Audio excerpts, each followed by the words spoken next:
What's up everybody, welcome to a video that I'm going to call Craig's Ideal Summer Transfer Window for Liverpool Football Club. Now, please bear in mind that everything that I'm going to say during this video is just my opinion.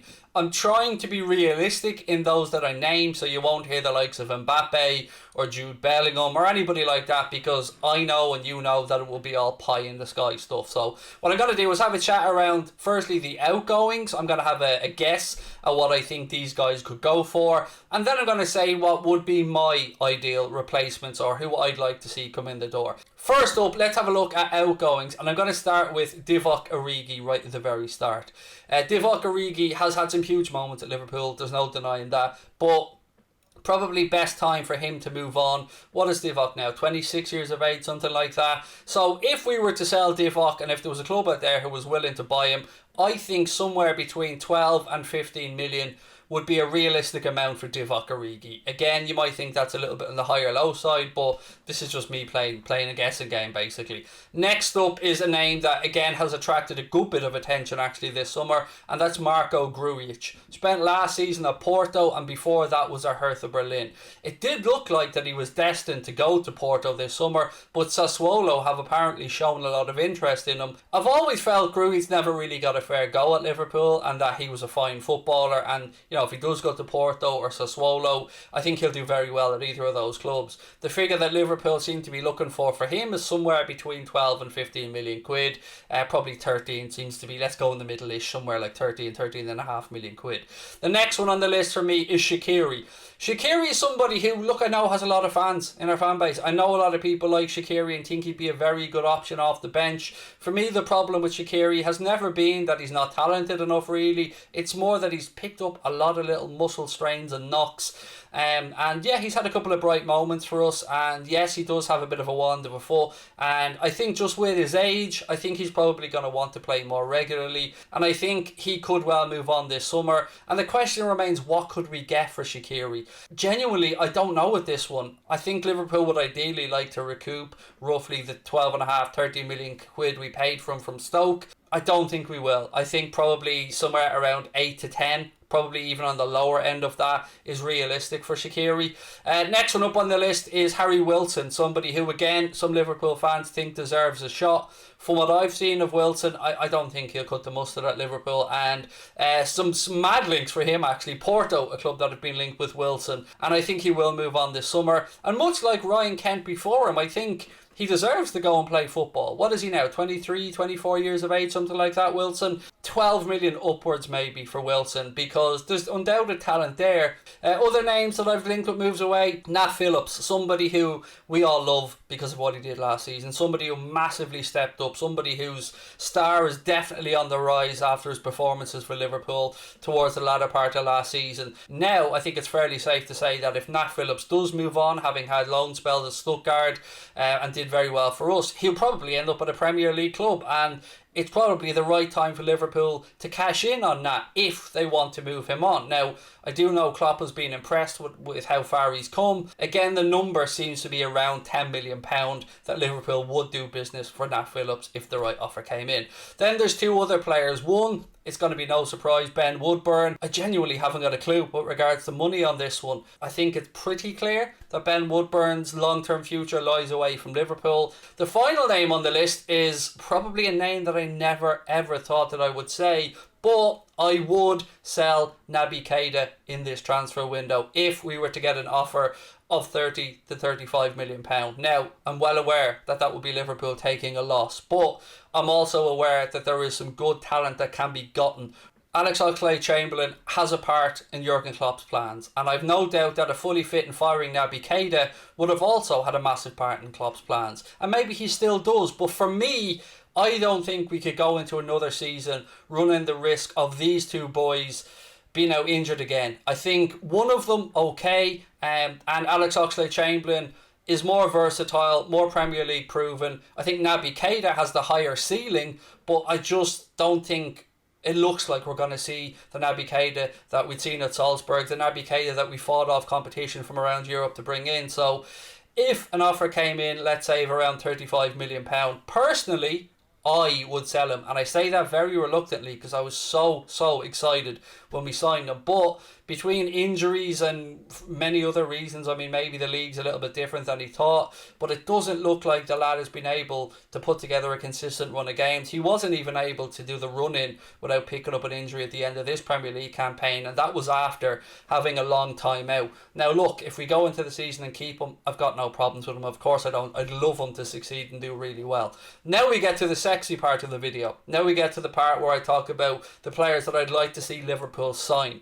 But with incomings, let's start with a winger, because we do know Liverpool want to bring in an attacking player, and we've been linked with the likes of Daniel Malen, but he looks, not confirmed, but he looks most likely to end up at Borussia Dortmund. So for me, there's only one name top of the list, and that's Jeremy Doku. Somebody who Liverpool have tracked since he was 15 or 16 years of age, who we tried to bring in then, but he was talked out of it, went back to Belgium, has gone on to France, done really well there, had a pretty good Euros as well. So I'd love us to sign Jeremy Doku, I won't lie. He'd be top of my list for a winger. We have seen links to Ismaila Sarr. I don't believe those, because you know, we need players when the AFCON is on, and you know, Ismaila Sarr, we've already knocked on Watford's door. We're given a number that we thought was too high, a number that they wanted a lot of it paid up front, and we'd still have the problem, the fact that he plays for Senegal. He'd be gone away for the AFCON anyway, so for me, Doku is where it's at.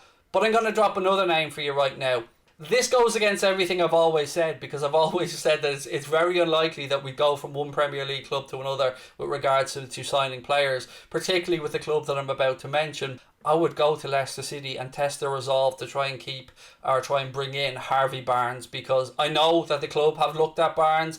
I really like Harvey Barnes as a footballer. He strikes me as a type of lad that would do really well in Jurgen Klopp's system. I know I'm being greedy here. I've named Doku, I've named Barnes, but why not? Why not? You can have, if we got the list of players that I've mentioned out the door, then you know we'd free up a fairly substantial amount of cash there. So let's dream, ladies and gentlemen. Let's dream big here, but not too big. Not Mbappe big, not Jude Bellingham big, because we all know that we're hanging on from the choo till next summer. The triple chew for Jude Bellingham, I think, may happen next summer. So Doku and Barnes, from an attacking perspective, for me. In my dream scenario, we go to Inter Milan and we sign Nicolo Barella, but we know that that would cost an ungodly amount of money and the Inter don't want to sell. I think we're in a situation where it's got to be either Renato Sanches or Saul Niguez of Atleti. Right now, Barcelona are trying to get Saul. It seems as if there's a little bit of hesitancy from Saul at the minute, and I don't know if it's because he doesn't like the numbers or because he's waiting to see how Barcelona's financial position pans out.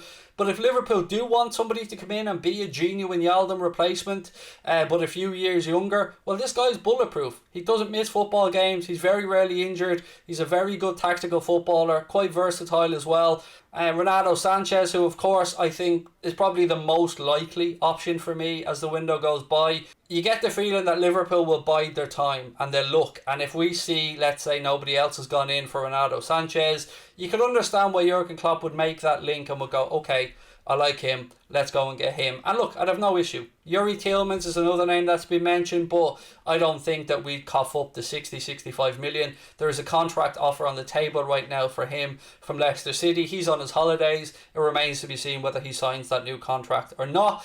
But now I'm going to throw a couple of curveballs at you. Firstly, I'm going to look at the centre-back position. So I did say to you that I would move on Nat Phillips and for around 10 million quid. But this leans back into why I think it's so crazy that Liverpool have turned down the option to sign OZAN KABAK for 8.5 million quid. To me, it's a no-brainer. If you are to sell Nat Phillips, surely you would use some of that money and buy OZAN KABAK. Because what? Worst case scenario, okay, he might not get much game time at Liverpool, but he strikes me as the type of lad that would fight for a place. And look, who would have thought Nat Phillips would have got much game time this season? But he did. He capitalised on it and his stock rose. So I think that even with some domestic cup games and a little bit of cover here or there, the guy's value would increase dramatically. I don't understand it, ladies and gentlemen. I really don't understand why we didn't think he was worth a punt. At 18 million, I can get that. I can understand why they thought, okay, that's still a reasonable amount of money for a centre-back in this day and age, but 8.5 million?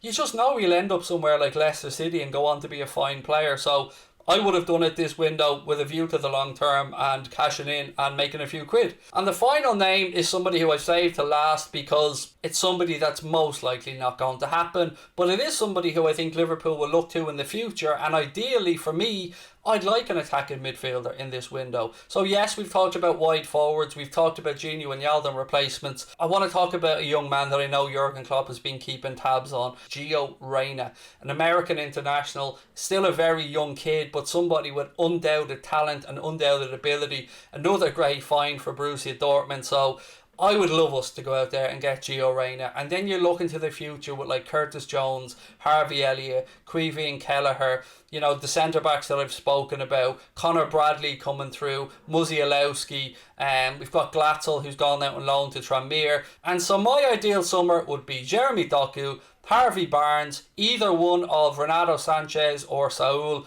then REYNA and OZAN KABAK. I know it's quite greedy, I know there's 5 signings there, and I know it's highly unlikely we'll see that many come through the door, but if we were to move on all the players that I've mentioned above, hey look, it is called Craig's Ideal Summer Transfer Video for a reason, because this would be pretty much my ideal window. Obviously, look, we'd all love Mbappe, we'd all love Jude Bellingham, we'd all love Haaland, but they're not names that are realistic for this summer.